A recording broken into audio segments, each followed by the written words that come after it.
All right, it's a 5:30 punch-in at Terminal Street, Boston. Full large MR1 for 6:30 p.m. All right, thank you very much. Got it. Eric. You told us. Hey, truck 102, 6:30 p.m. start. Boston DPW. To get things to accumulate. Especially in and around the Boston area, back to 95 for a time. We think it's going to be mainly snow off to the north and west. That's all. I'm just Terminal looking Street at boat this. ramp. All right, I'm going to put you in truck 125 that I was talking to you earlier. We were getting fuel. We gotta be in Boston for 5:30 p.m. Yeah, and we're punching in on Terminal Street down at the boat ramp. All right, your usual truck 79. Thank you. Bye. What day is it? Oh, today it's a weekday, isn't it? Yep. That's the other thing about plowing is you never know. You lose track of your days. You go from one position right into the plowing to the overnight to the next day, and then you go home and you sleep and you wake up and you lost the whole day and you don't even know what day it is. When you're out here plowing, though, you never know when you're going to go home. You don't know when the storm's going to end.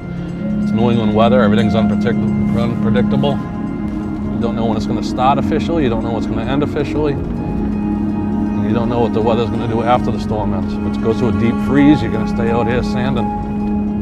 The storm could end at 8 o'clock in the morning, and you could be out here sanding until 2 in the afternoon just because of the temperatures. Depending on how long the storm's dragged out. I mean, if you end up with 6 inches of snow, you can guarantee being out here for 10 plus hours easily. You give us a 12 to 18 inch storm, you're out here for 48 hours before you're going anywhere, and that's only to go home and get rest to come back and do cleanup and pile removal. And then when you're hauling the snow, there was a couple storms ago that we did this, and I was out for 5 days, every night, overnight, snow removal out of the city of Boston. All right. We're laying salt down right now. The gauges will show us how much we're putting down per mile. And this is just to get ahead of the storm, buy you some time when the snow starts coming down. The way that the storm's been going, 1 minute you look at it, it's an 8-inch storm. 1 minute you look at it, you're getting a coating doing an inch or something. So who knows? So what is something you think people who have never done this and don't know anything about this job might not realize?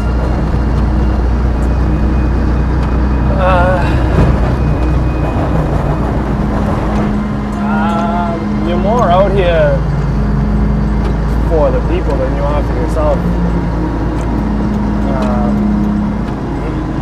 You're pretty much putting everybody else in front of you in terms of safety-wise.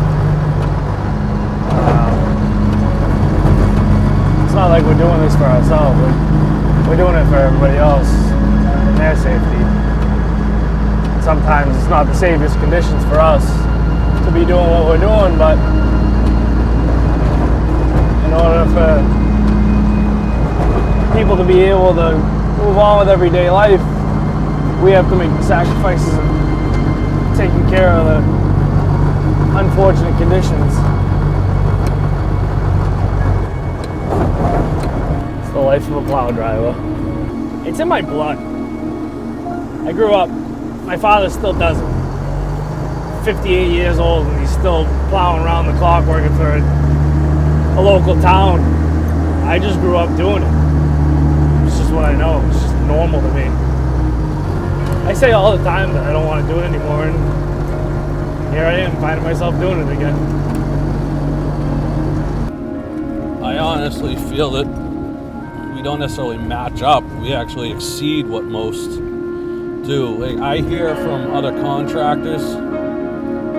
I hear about other contractors. And it seems like, we try and run a tight ship. And then when you hear what other contractors are doing or how they're handling things, you actually realize, wow, we go above and beyond and we try and do the right thing. We have a great group of guys. I think the key thing is to have good people, dependable people that know what they're doing.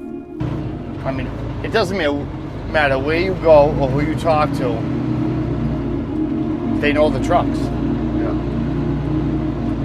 And how nice our equipment is, and how well kept it is. I mean, it's a hard place to work because you're held to such a higher standard, I think, than most places. Like they expect a lot out of you. But on the other hand, a company this big and it's run like a small family business, like family comes first to them.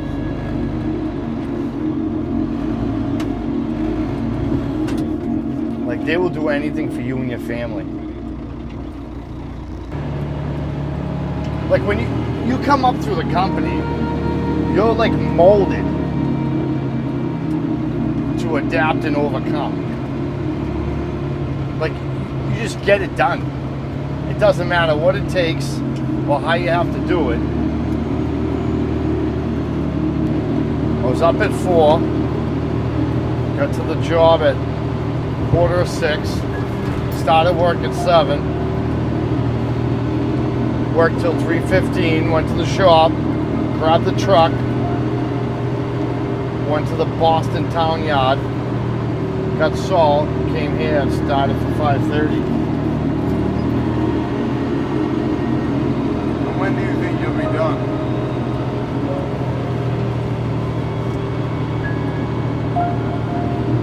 Tomorrow, late morning, afternoon. Big thing about dealing with these guys when they're tired is you got to keep a good sense of humor and a good bond with these guys. If you're grumpy and you're irritable to them, it's just going to be tenfold back when they get an attitude.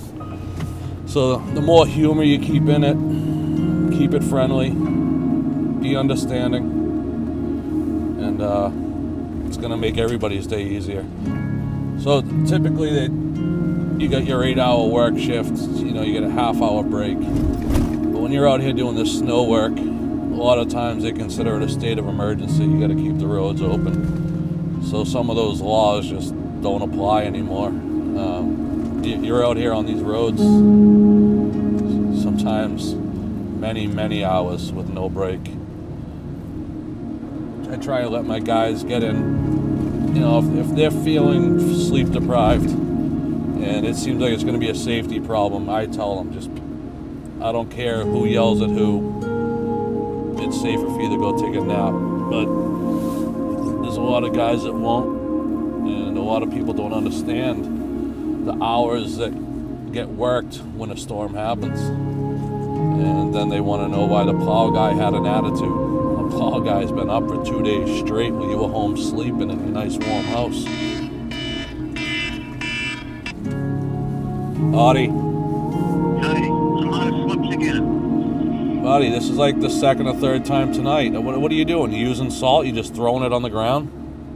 Yeah. All right. I know it's free. Like it's free salt. Just give it away. All right. I'll give you a call. Actually, where are you? You in the projects? I'm near that lighthouse. Oh, all right. Yeah, I'm on the total opposite end of the city. Okay. All right. I'll give you a call in a few minutes. I got to give some slips to Morris, and then I'll head out, and I'll give you a call. Okay. All right. Bye. Legs get a little sore. Eyes are burning a little bit. I've been doing this a long time. I make it happen, make it through it. Definitely enjoy my bed when I get home, but I understand it's the nature of the beast. You're out here till it's done. What do you say, handsome? I say you can go home. Oh, okay. All right? All right, Bill. I'm going to miss your face. Love you long time. Oh, yeah. Hey, what time you gonna put me in at? 10? 10:30 to 7 a.m. 10:30? 10:30 to 7, yep. Okay. All right. Okay, Bill. Thanks, bye. All right, thank you. Bye.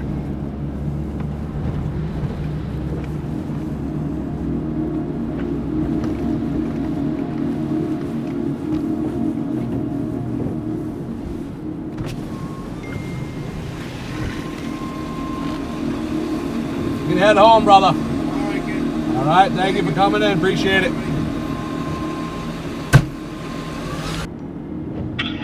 Hello. Whoa, Joe, you're all set, brother.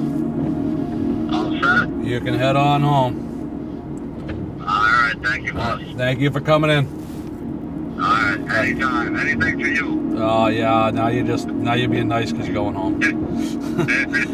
All right, have a Talk to you later. good one. Be safe. Do you like making these calls? Yeah, because it makes their day. Hey, Hey, you're all set to head home, brother. all right, see ya. Joe, Frankie, how we doing? say it again? How we doing?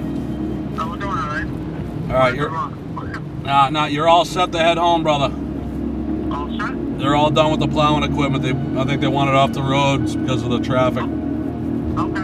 All right, thank you for coming in. I appreciate it. Oh, yeah, no problem, dude. What time you got me down for? 10:30 to 7. Okay. What's that? Thank you. All right, you're welcome, brother. Be safe. Take care. Take care. Bye. The average driver that we have out here in the field from last night is still actively working now. We had some guys start at 3:45 in the morning at the shop, other guys at 5:30 in the morning at the shop. So I mean, we're talking they've been working straight. They've been working straight for 28 hours, 27 hours. And they're still out here, still going. Morale seems to be up. They got a little bit of a break, a little bit of a confidence boost. So after the long hours, the hard work, being out here dealing with the potholes, dealing with the people that don't care, and at the end of it all, we made this happen. The commuters can get in their car, get to work, get their kids to daycare, get to school, whatever their daily routine is. It's possible because we stayed out here and made it happen.